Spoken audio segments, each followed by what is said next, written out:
Hello viewers, thanks for checking this video. এই video টিউটোরিয়ালে মূলত পপ আপ নোটিফিকেশন মেসেজ কিভাবে আপনারা আপনাদের প্রজেক্টে অ্যাড করতে পারেন এটা দেখাবো।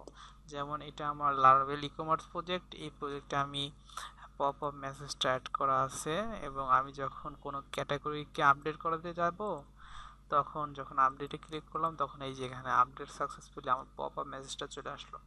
এই জিনিসটা আসলে এই টিউটোরিয়ালে দেখাবো।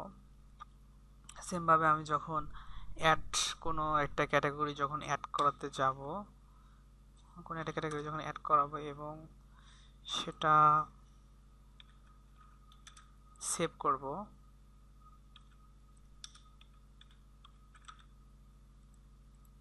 এবং সেভ বাটন যখন আমি ক্লিক করব তখন আমাকে একটা মেসেজ দিচ্ছে অ্যাড সাকসেসফুলি। দেন আমি যখন ডিলিট করব সেমভাবে তখন আমাকে পপ আপ মেসেজ আছে ডিলিট সাকসেসফুলি, এবং সেমভাবে যখন আমি ক্যাটাগরিকে আপডেট করব তখন আমাকে মেসেজ আসবে আপডেট সাকসেসফুলি।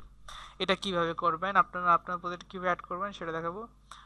আমার প্রজেক্টে আসলে এই জিনিস এই টেবিলটা আমার যে যে করি এবং অ্যাজাক্স দিয়ে করা, এবং আমি এখানে যখন আমি সেভ বাটনে ক্লিক করছি তখন আমার এখানে পপ আপ মেসেজটা এটা শো করতেছে, এবং পপ আপ মেসেজে যখন আমি সেভ বাটনে ক্লিক করব তখন অ্যাড সাকসেসফুলি মেসেজ দেখাবে, এবং আমি যখন আপডেটে ক্লিক করব তখন আপডেট সাকসেসফুলি মেসেজটা দেখাবে।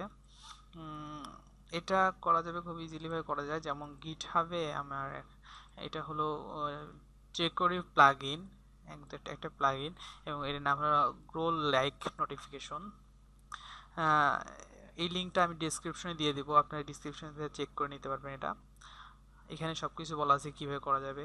এখানে শুধু ইনক্লুড করে নিতে হবে এদের jQuery.bootstrap.growl.min.js এই ফাইলটা অ্যাড করে নিতে হবে, আপনাদের ইনক্লুড করে নিতে হবে আপনাদের প্রজেক্টে। এই যে এই ফাইলটা ক্লিক করলে এখান থেকে ফাইলটা ওপেন হবে, এখান থেকে ফাইলটা আপনারা এখান থেকে সেভ করে নিতে পারবেন বা ডাউনলোড করে নিতে পারবেন।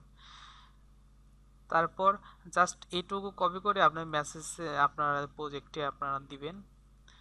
যেমন আমার প্রজেক্টে আমি যে এইটুকু দেওয়া আছে, এখানে কিছু বলা আছে যেমন আপনার কোন মেসেজটা শো করবেন, প্রথমটার ভিতরে কোন মেসেজটা শো করাবেন, যেমন আপডেট সাকসেসফুল মেসেজটা শো করাবো। এবং এখানে কিছু বলা, এখানে টাইপটা কি হবে, সাকসেস, ডেঞ্জার, ইনফো বা এগুলো বুস্টারের ক্লাস আছে এরকমই। সেমভাবে অ্যালাইন রাইট রাখবেন, লেফট রাখবেন না সেন্টার রাখবেন। দেন ওয়াইড আছে, ওয়াইড কতটুকু ওয়াইড নিবে আমাদের মেসেজটা। দেন ডিলে কত সেকেন্ড পর্যন্ত আমরা মেসেজটা রাখবো, মানে কত টাইম রাখবো, এইটুকু আপনারা অ্যাড করলে আপনার প্রজেক্টে দেখাবে। Thank you